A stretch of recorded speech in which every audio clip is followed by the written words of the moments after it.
Hello guys, thank you for tuning in to Of Nature and Mind. I'm your host Jacob with my lovely co-host, little sickly boy Jackson. How you doing over there?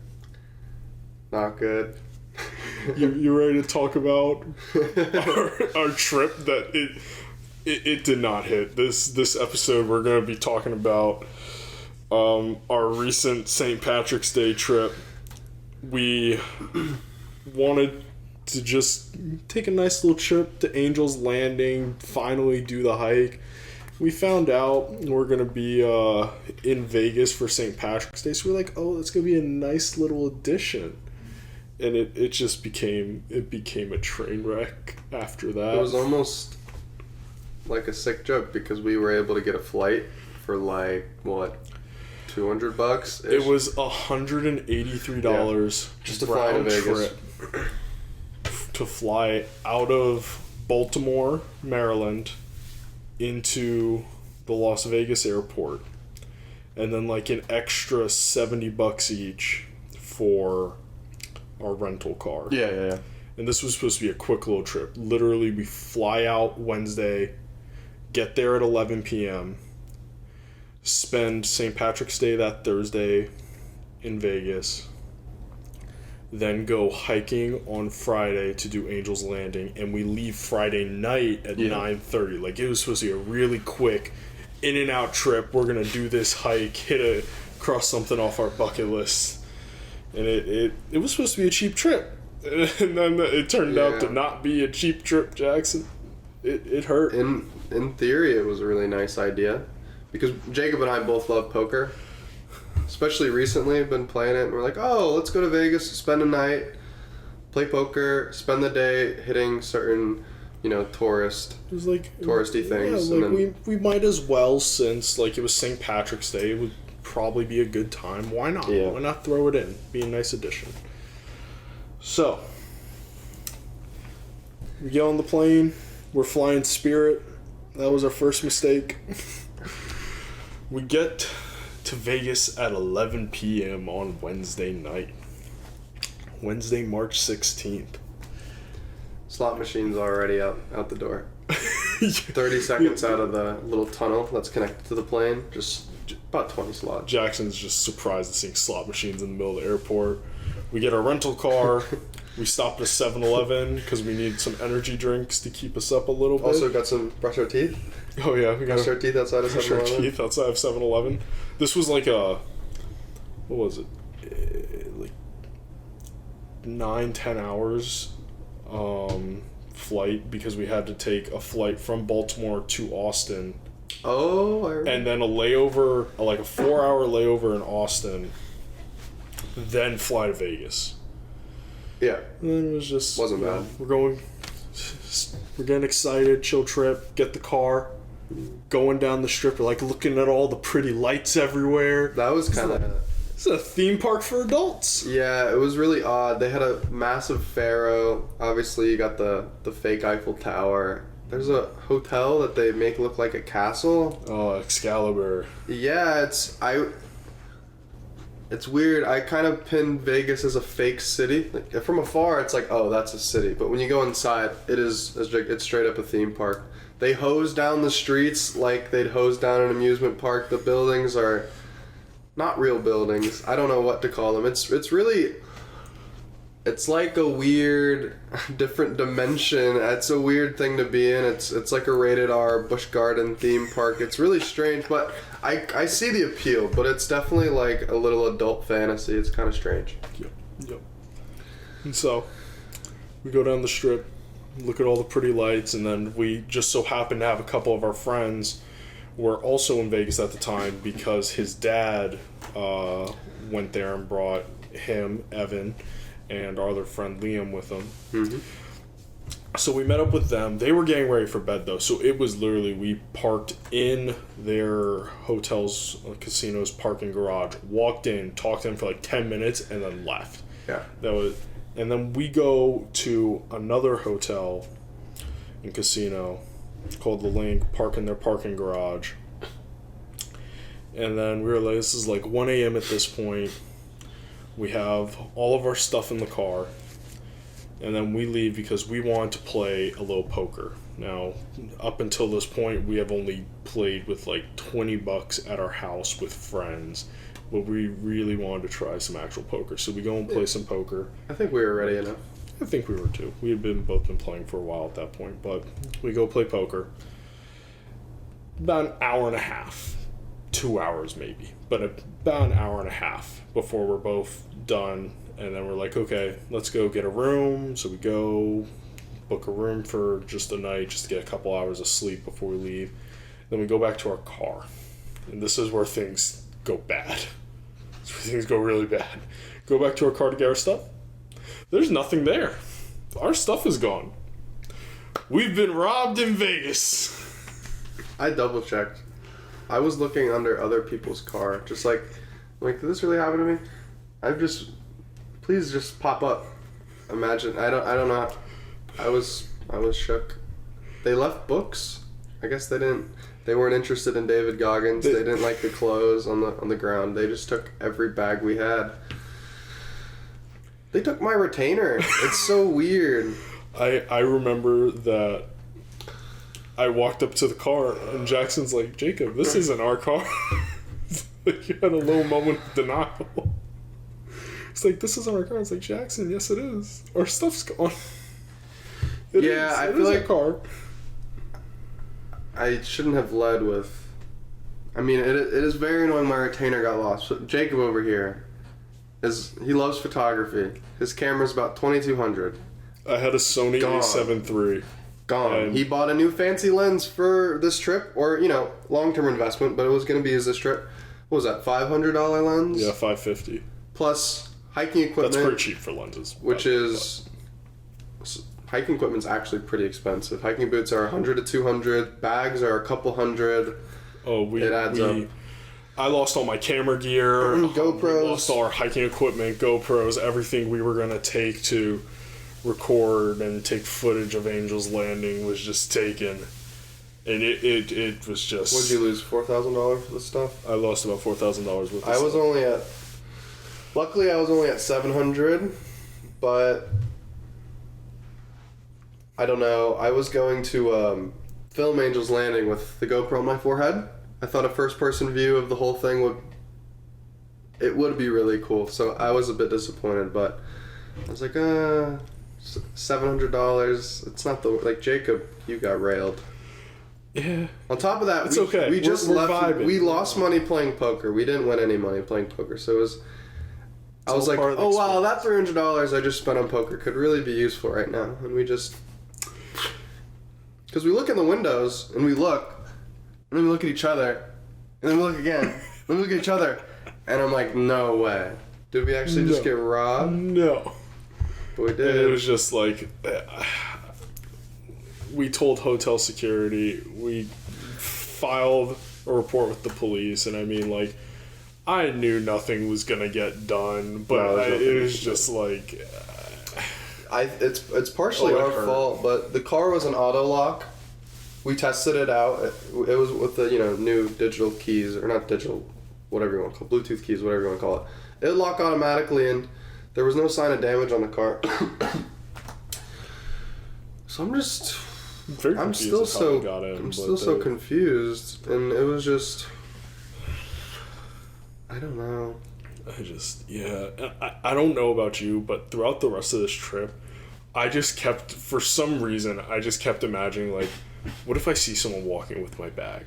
Oh, I was picturing that too. my duffel bag was this bright orange, Nautica.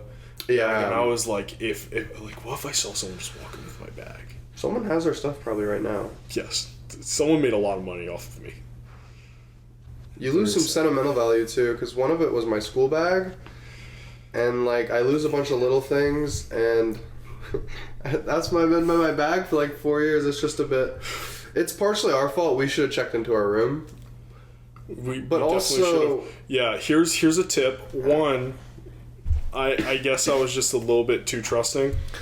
We had all our stuff in the floorboards of the back seat. Someone's under the seat. Someone's was tucking it under the seat and stuff. We didn't put it in the trunk, and it was definitely our fault for not putting it in the trunk and not just getting a room and putting it in the room immediately. So I think it would be different if it wasn't Vegas, but maybe apparently Vegas has a huge problem with this, and we just didn't. Yeah. Either way, if you ever go to Vegas or to anywhere really, don't leave your stuff in the back seats. Load it all in the trunk. As my manager at my job said, who is an ex-cop, he was like, if it can't be seen, it can't be stolen.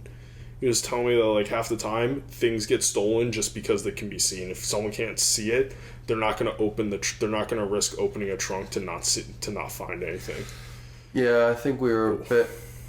Every trip we've had just hit, and I think we were a little naive. Yeah, I definitely think we weren't as careful as we could have been. Also, we were tired at poker on our brain. We just wanted to go straight in and. Yeah, I think we were just excited and we wanted to just go and explore. What? You live and you learn? I remember this all part of the experience, Jackson. I remember this vividly. Just like, I remember the garage. I know exactly what it looks like. I remember what the key. I remember what the faces of who we played poker with. Oh, it's like burned into my memory. It's just now. Yeah. And it's. I mean, you just graduated college, but it's not like you're loaded either. We could still be considered labeled broke college kids. Not broke. Broke post-grad. But when you get robbed, you become broke. It certainly feels that way. Yeah. But, you know, as the motto goes, it's all part of the experience. You handled it pretty well. It's meant for coping. It's meant for toxic. Coping. No, it's meant for positivity in a bad situation. We actually, to be fair, handled it really positively when it happened. There was no freak out. It was more of like a depressed acceptance, just a sigh. Like, he was like, can't do anything about it now, might as well have a good time. So basically, after we got robbed, we decided, you know what, we're just going to bed.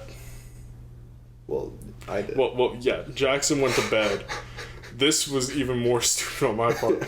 So like when we originally played poker, I made money. You did. I then pretty well. I then could not sleep after getting robbed, so I was like, I'm just gonna go play a little more poker. Didn't you up the stakes too? Did you play 2-5? No. Or did you stay at the same amount of money? I stayed at 1-3. Okay. For anyone who doesn't know what poker is, or like how it's played in casinos, 2-5 and 1-3 is the amount of the small and big blinds.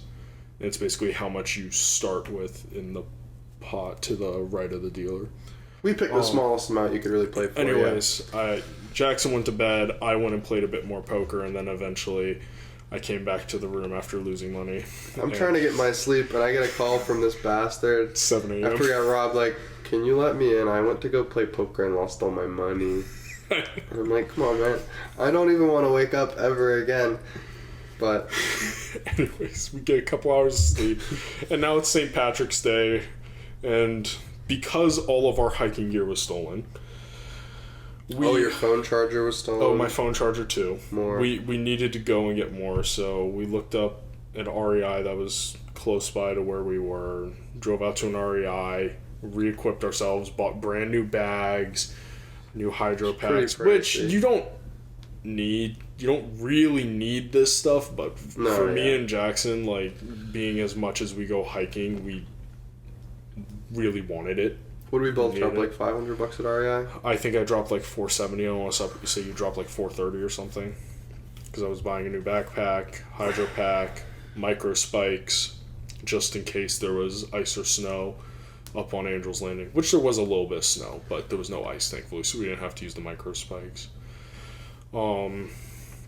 Things like that. And it was kind of fun talking to the employee we were telling him about like what happened and why we're doing stuff. He was like, oh, yeah, I mean, I moved out here to go rock climbing, but like I went to the Strip once for a bachelor party and I'll never go back again. I hate it there. It's nasty.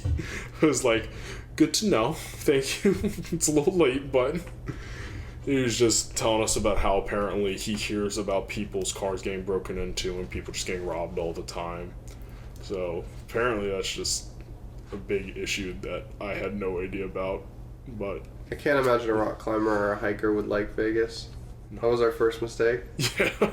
But after we resupplied, we were like, okay, it's like a little bit afternoon. It's probably like 2 p.m. at this point, and we're just like, we're gonna make the best of it. We were tempted to drive just straight to Zion. We were considering just leaving and going straight to Zion.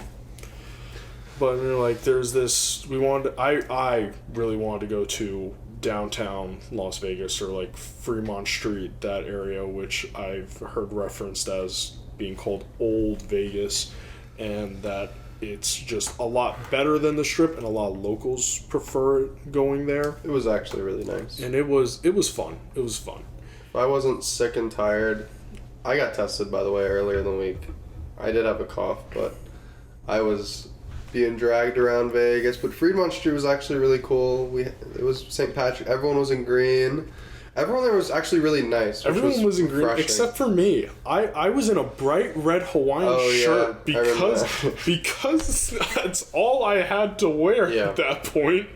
I was just walking around St. Patrick's Day in the opposite color. Hiking boots too. We were all in our hiking boots. Oh, it was fun. I definitely would recommend checking out Fremont Street. That was a lot of fun. Just street performers, people walking around drinking. Mini concerts. Mini concerts. They had zip lines going over the street. This huge display board with virtual shows going off around Fremont Street. It was really cool. Food's there. Food was pretty good. Gambling, obviously. Yeah. And then going back to our friends we said were there, Evan took pity on us. Oh yeah, he offered us tickets to a Golden Knights game, which is the hockey team there. His dad had extra tickets because his dad decided not to go, and so there were 2 extra tickets, and Evan hit us up and was like, "Hey, you can have these tickets if you want." I really appreciated it. Oh no, Evan was being so nice. After he found out, he was like, "I want to do something to like try and ease their pain," so he tossed us these hockey tickets. I've never been to a sports game live before, so that was my first time seeing anything like it. I really like sports, so when he offered, I was pretty stoked about it. It was funny. We took a picture at the stadium, and it was. I think it was just Evan and I, and it was captioned, "Having a great time in Vegas." And my friend sent it to me. He laughed. He's like, "No, you're not. Why are you lying? This is a lie. You're not having a great time at all in Vegas." And it was true. I was trying to make the best of it. I'm sitting next to Evan, and every time I turn to my left to look at Jacob, he's sort of like not watching the game, like blank staring up front like this. And I'm like, "Come on, big guy, cheer up." He's like, "I'm fine." I'm like, no, he's so dead inside. Just it finally's hit it. Well, also, like, I don't really watch sports. I'm not that big of a sports person, so like, it was cool and I enjoyed the energy, but like, I found it kind of boring. So I was just like reflecting on how I can make money to buy a new camera the entire time. And then what? Oh, it was Evan's step grandfather, something like that, offered to buy me a beer. I was like, yes, 100%. I need a beer. I would love to have one. I'm not buying my own right now. Everything, of course, is jacked up. It was like, he got 3 beers and it cost him like $50. And they were 24-ounce cans, but still, it was rough.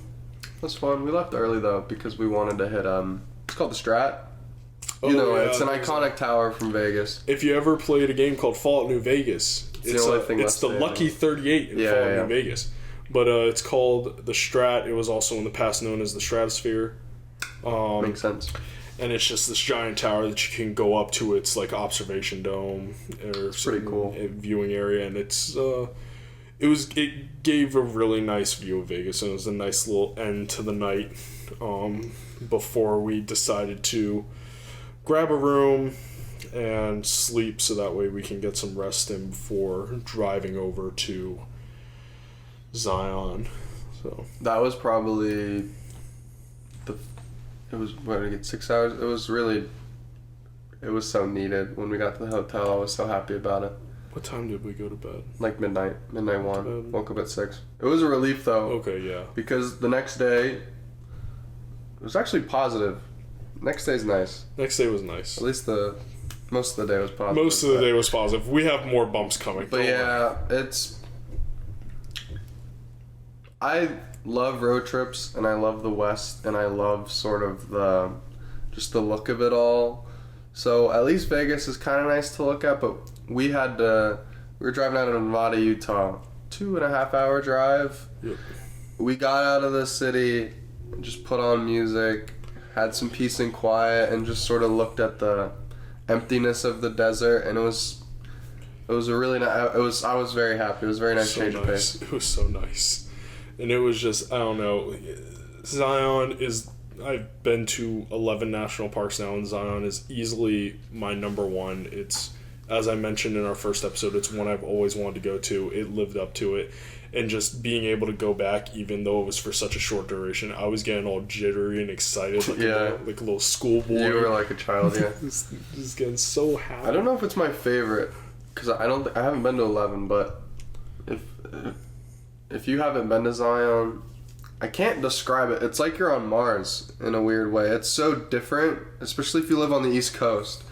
And the mountains are so menacing looking, especially when you're in the park.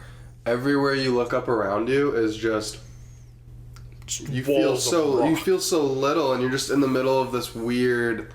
It's really neat. It's definitely a big change of scenery for us being from Virginia. So, but we get to Zion. I have Jackson put on "Sympathy for the Devil." It's one of like my 2 songs I love to put on before a nice little adventure. I was like, "Oh, it's happening. We're here, Jackson." We stop at the visitor center. I pick up this shirt. It's for those not watching on a TikTok or YouTube, it's a nice little yellow shirt that says Zion, and that way, so I didn't have to hike in a red Hawaiian shirt. And then we're just like, okay, cool, let's go. We start driving up. We get to the scenic drive. Noon, 1 o'clock at this point, by the way. Yeah. Also, if you haven't been to Zion, the way it operates is during their busy season, which is about mid-March, early May to, I want to say, September, I think. They have a shuttle bus that runs up that leaves from the visitor center and runs up the scenic drive. It's gorgeous. Which has about 8 stops that lead to a bunch of different trailheads. During the off season, you can drive your own car up the scenic drive and park at one of these 8 stops to do the trailheads. We did that a couple of years ago. This was the last day for private vehicles, so that was our plan. Yeah, that day was the last day for private vehicles. Interesting. So we get to the point where you turn to scenic drive, and guess what? Hiccup number 2 of the trip occurs, and the road is closed off. Till 3. It's 1 o'clock. Yeah. It was closed off till 3:34. We had no time. We had no time. Yeah, and they told us it's because the parking was filled up, and they weren't gonna reopen it until 3:30 or 4. It's 1 o'clock, and we have the flight at 9:30 tonight. So we're like, we can't park at the visitor center and walk up because we just didn't have the time to do that. So we're panicking. We're like, what do we do? I was like, we can't leave. I was like, I don't want to leave. As I was saying, anything short of a natural disaster was not stopping me from going on Angel's Landing. Which, to give some more background, when we went 2 years ago, it was the hike I wanted to do so bad, and it was closed due to COVID still. Even though the park had reopened, they kept that portion closed because it's a very narrow trail where you're going to have to be passing people and things like that.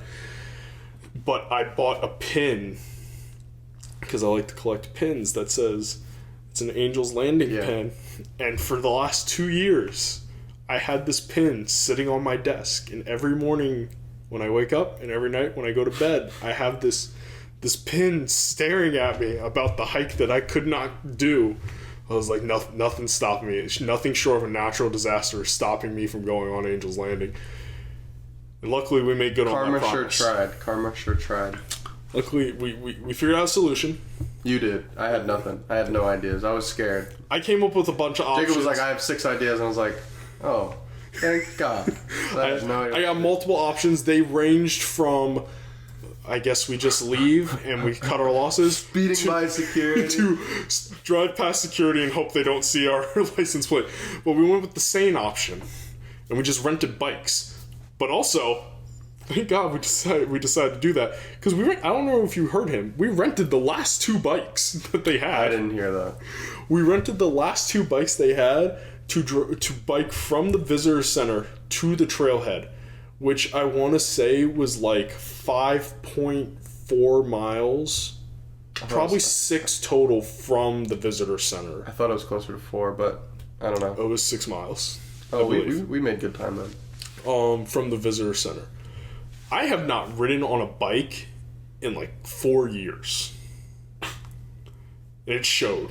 Jacob's big ass on a bike looked so out of place. It was kind of a small bike too. It was also a pink bike. Just like trying to floor it uphill, trying to get to this trailhead. I was so embarrassed. Jacob and I were out of shape cardio-wise. We've been doing the mistake of just lifting, no cardio, blah, blah, blah. And I just see Jacob pull over on the bike, start to walk. I'm like, oh, cool, we're taking a break. And this man hunches over, and I'm like, I have to empty my stomach real quick. Cause I'm just like, we're on a time crunch. We have to go. I am just flooring it too hard. And so I was like, cool, I have to throw up. Step off the bike. Not in front of the kids. Go over, throw up a little bit, immediately hop back on that bike, and we're like, okay, let's go. Boom. We keep zooming. Just take off. Yeah. Then we finally get to the trailhead. Yeah. Start the hike. You did not like Walter's Wiggles. Oh, no, it kind of whooped me a little bit. I mean, I pushed through it, but So I need to start doing cardio. First portion of the hike is just a nice little gradual incline leading away, and then eventually you get to Walter's Wiggles, which are it's just a bunch of switchbacks. It is simply switchbacks, just going up the mountain side, the cliff side, whatever. And then we eventually go through all that, stop and take breaks a bunch of times because we have realized that our cardio is horrible. We had nice views though when we took the break. We did, because when you turn around, you see the whole the canyon, the valley. You just see it all there, but yeah, it was pretty brutal. I'm a bit just disgusted because our podcast is about hiking in nature, and it took us 25 minutes of awful Vegas experience to get to Angel's Landing, sadly, but it was really, I was having a great time while we were doing it, even though it was a bit difficult, but I didn't really care that we were hurting cardio-wise. 1, because I'm just glad we're finally doing it. 2, we didn't really have time to stop. We couldn't. Yeah, we had a flight to make. We couldn't set a steady pace. We had to just go. Yeah, it was a bit irresponsible, but in a fun way. I'm like, Jacob, I'd rather miss a flight than skip Angel's Landing. Like, we have to do this. I'm going up the trail, and we push through it. Yeah. And then we got to the actual Angel's Landing portion, which is where we have the chains, the narrow walkways, all of that. You want to give context to what it looks like? Because it's kind of frightening from pictures, and so putting articles is dangerous. The best way I can describe it is you are constantly going up and down very steep and narrow, pretty much like a ridge line. It is sheer drops on either your right or your left. Both. It gets its narrowest portion, I want to say, is like only 2 feet wide. Yeah, it's like it's like 4,000 feet up. Think of if you took a narrow slice out of a mountain and you just placed it. It's really it's like 5 feet wide the whole way once it gets to the narrow part, and you have a chain to help you, and to your left is your death, to your right is your death. It's really kind of crazy. I think the number was like 13 people have died on the trail since 2008. Earlier than that. Or 2004. It was like 2004, 2005, yeah. I think it was 2004. 13 people have died from falling since 2000. It's kind of sad. You could see they kept changing it because initially the number was printed. Oh, yeah. But then they kept like marking over it. But to be fair, I think people die in car crashes it's not that many deaths. It's not that dangerous if you're careful. Yeah, that's the thing. Like, it's not that dangerous. You just gotta be careful. Definitely shouldn't jog on it. You definitely shouldn't take silly pictures near the edges. Not at all. No. What'd you think of the hike, though? Because, it's been built up for so long, it almost got ruined by Vegas. I mean... And you finally got to do it. I loved it. I still loved it. It's not in my top 3. Were you expecting it to be? Didn't have no, it. Didn't think not after I did Observation Point. I didn't think it would be. That's a different hike in Zion. Yeah. That has it's a higher elevation and viewpoint. They overlook the valley. Yeah. But it's still definitely... It's like number 5. It's number 5. It's in my top 5. I thought it was at 4. Maybe. It switches. It's like tied for last. But it definitely lived up to it, and I really enjoyed that hike. It was a really good time. It's a unique experience. Like when I was a very unique When hike. I was doing it, looking back, I want to do it again because I would enjoy it more. I really like heights, but it also kind of freaks me out. It's not a phobia, but it's a bit pushing stress. I think my main emotion when Angels Landing, to be honest, was just stress. Because it is kind of spooky. And when I was doing it, I was looking around and I was looking at Jacob and I was sort of like getting my bearings, and I realized what I was doing because I was so sort of preoccupied in my mind that when I stopped to pause and I'm holding onto chains and I'm like, this is actually super... This is one of the most interesting hikes I've ever been on. It was really wild, and everyone there was so friendly, and they could tell I was scared. And there was this one portion where it gets really narrow, like it's the 2 feet narrow, and I have to like semi-jump across this little rock thing, and someone's like, "You can do it." I was like, "Oh, I remember that." I was like, "Oh my, it's sort of the thing where if there's nobody behind you or in front of you, stop and pause, and it's really spooky." So I wanted to GoPro it. Unfortunately, I'll have to go back and actually do it. Oh, but we absolutely will. I also have to say, I think one of my favorite parts, I think, was actually on the way back. There was this father who was doing it with like his 7-year-old daughter. Yeah, and he really was adorable. like teaching her like, this is how you grip the chains. Yeah. Don't cross your hands. Don't let one of your hands let go of the chains and like slide them across. Don't cross your feet and all this stuff. It's like teaching her like how to do this very... It's not super technical, but a little bit of technicality it is if you're 7, to this. I think. Yeah, it was He was a nice guy. It was really cool. It was just kind of cool to see. It was just like, this gonna be a core memory for her. And I just not sure. Yeah. Yeah, he was nice too. He was like, "Oh, am I holding up the line?" And we're like, "Oh no, don't worry about it." Everyone was kind of just like passively watching because it was cute to watch. She was a little bit on the change. It was cute. That was towards the end though. What did you think of the summit? The end, I was comparing it a lot to Observation Point. So I don't think the view was as nice. But it was definitely kind of different because you're obviously high up above the ground, but you are still like the canyon mountain walls on either side of you are still much higher than you. So you're almost like at this point kind of suspended in the middle of the valley. I think the hike isn't really about the end view, to be honest. It's about getting there. Yeah, just the change I think and the narrow. That's what makes it a good hike. I think the experience of the hike is much, much more important and more fun than the actual end of the hike. I don't think it's an overrated hike, but it gets talked about so much. But I definitely think Observation Point was a better hike. It felt more rewarding. Angel's Landing was it was nice. I give it top 5, maybe top 3, but it was a really nice hike, and you can't really beat Zion National Park, to be honest. No, I love that There's park nothing so much much. better, but I could live there. I forget what time it was, but once we realized we got to the summit, we looked at our clocks. And we were like, oh, we gotta go. Yeah. Now, we didn't realize this at the time, but there was an hour time difference in Zion compared to Las Vegas. Showed up on the phone weird. So we actually thought we had an hour less time than we actually had. So we started booking it back. We were like, let's go. Yeah, once we got off the chains, we were pretty much jogging to our bikes. Yeah, we were like jogging down the switchbacks, down Walter's Wiggles, just drawing back. Then we got to the bikes, and I just, like, we picked up the bikes, and I just started fucking going. Jacob went way ahead of me. I lost him. But it was downhill, so we were able to speed. It was really nice. It was nice. Biking in Zion, quick side note, was actually gorgeous.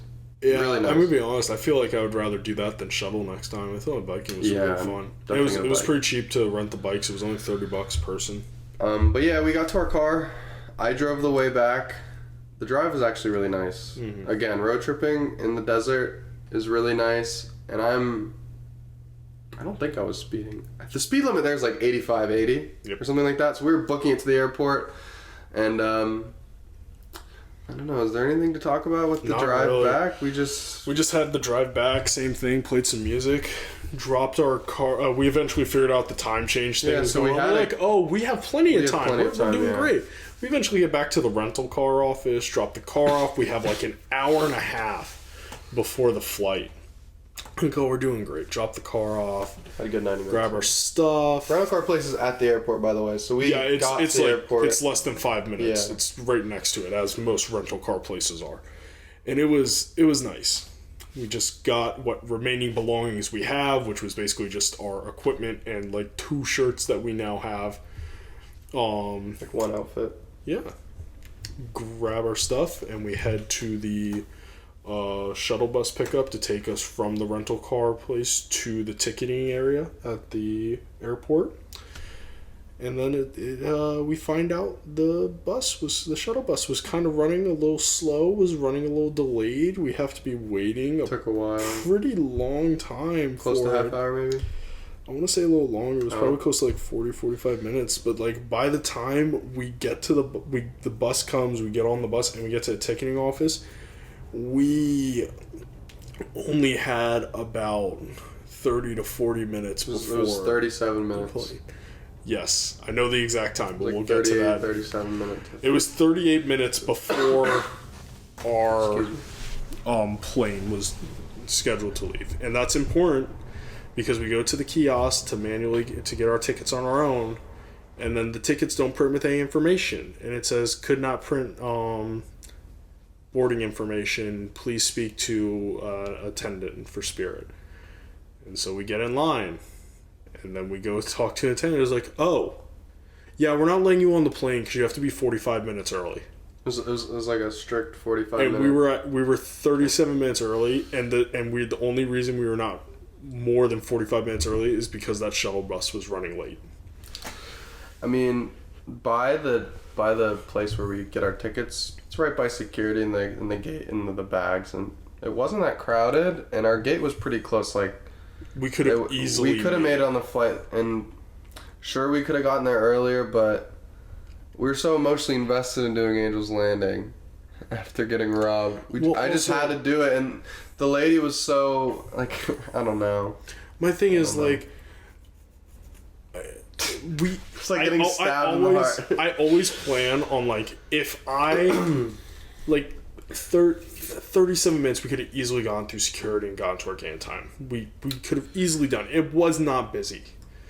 And like we talked to her about it and she was like, yeah, you're way too late. And it was like we're only 37 minutes. Please. We're 37 minutes before the flight. Can't you just give us our information so we can go? She's like, no. And then she's like, best we can do is put you on another flight, and it was going to cost us $100 each. For Monday. It is Tuesday. Friday now, and that flight that was going to leave was for Tuesday. It's either Monday or Tuesday, but it was a good. Yeah, and then we asked if like, okay, what if you flew us to like Richmond or another one, and then she found another one that was for Monday. Yeah, but it was like it would cost $100, and we'd have to spend Saturday, Sunday, and not leave until Monday. And like I have work. Being a bartender, I usually work on the weekends. Jackson still has classes. We couldn't do it. The moment we started to consider getting in our flight, she was like, are you gonna get in our flight? And we're like, we're thinking about it. And then she just took the 2 blank tickets we had and like ripped them up. You know what? It was dang. A big motivation too was I really just wanted to get out of Vegas. I couldn't wait 2 days there, and I wasn't actually that upset we missed the flight because we got to Vegas for like $200.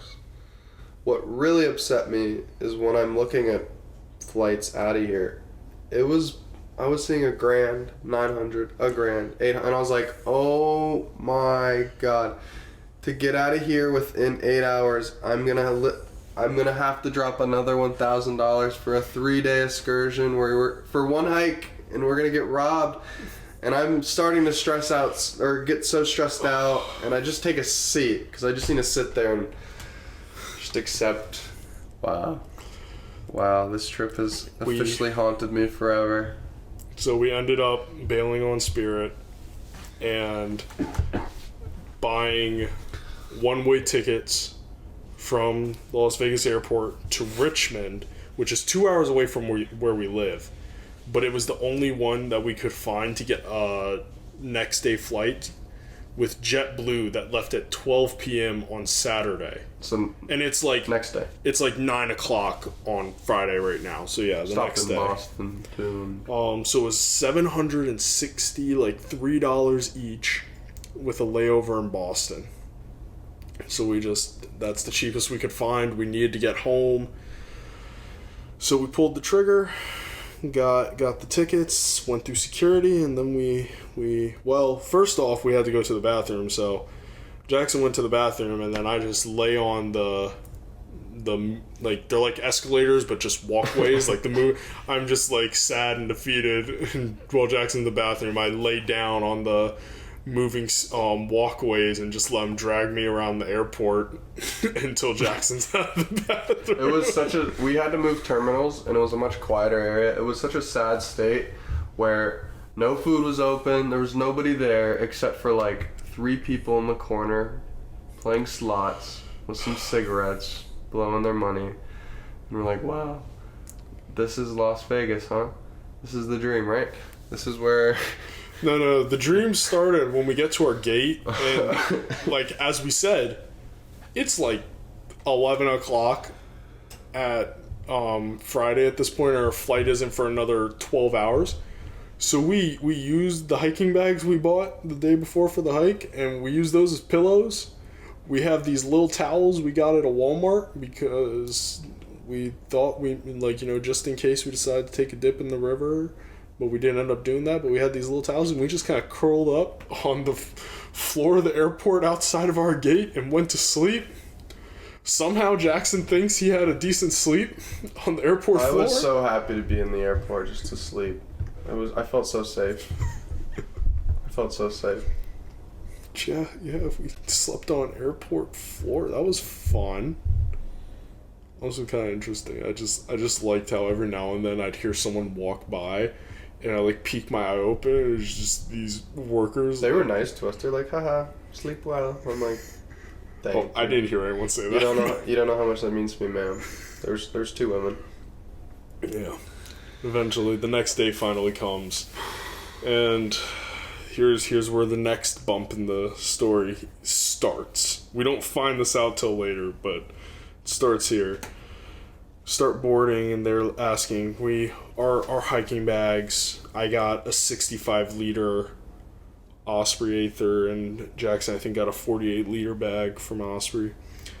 And they're big. We don't have carry-ons. We only have our personal item that's supposed to go under the plane seats. And they're definitely too big, so we have to check our bags, and we know we're getting ready to like spend the money to pay for it, and we're just like, we checked the bags, and I'm scared. I am scared at this point to check the bags. I'm just afraid everything's gonna go wrong, and I'm like, Jackson, I'm worried they're gonna lose our bags. And then he just said, don't say that. Don't talk to me. And we check our bags, and now we're just gonna fast forward. We get on the flight, go to Boston, layovers in Boston. It's only about an hour. Get on our next flight, fly to Richmond. It's now midnight in Virginia. We have our friend picking us up. Bless him. Bless our friend Conrad. Nice to be back in Virginia. We go down to the baggage claim. Guess what? Our bags are gone. They lost our bags. They even had a little person there standing with a note card on a clipboard. They were like, okay. They had mine and Jackson's names. They were like, Are you Jacob or Jackson? You're like, yeah, your bags are still in Boston. You're like, what? I didn't even care anymore at this point. Jackson was done. I was about to break down the tears. I was like, oh my God, I was right. They lost our bags. I can't believe it. I was just like, okay, what do we do? He was like, well, thankfully, they knew where the bags were. And they ended up shipping them down to Richmond. And then they delivered them from the airport to my parents' house because where Jackson and I live are outside of their 70-mile radius that they will ship bags to. So they're currently at my parents' house as of this recording. I'm getting them tomorrow. It was just robbed. Jackson's sick the entire time. Almost didn't get to do the hike from a road closure.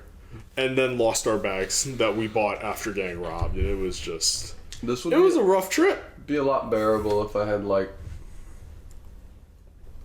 If you had what, Jackson? 10 grand just sitting around. Oh, yeah, well, I'm sure a lot of things in life would be a lot more bearable if we just had 10 grand sitting around.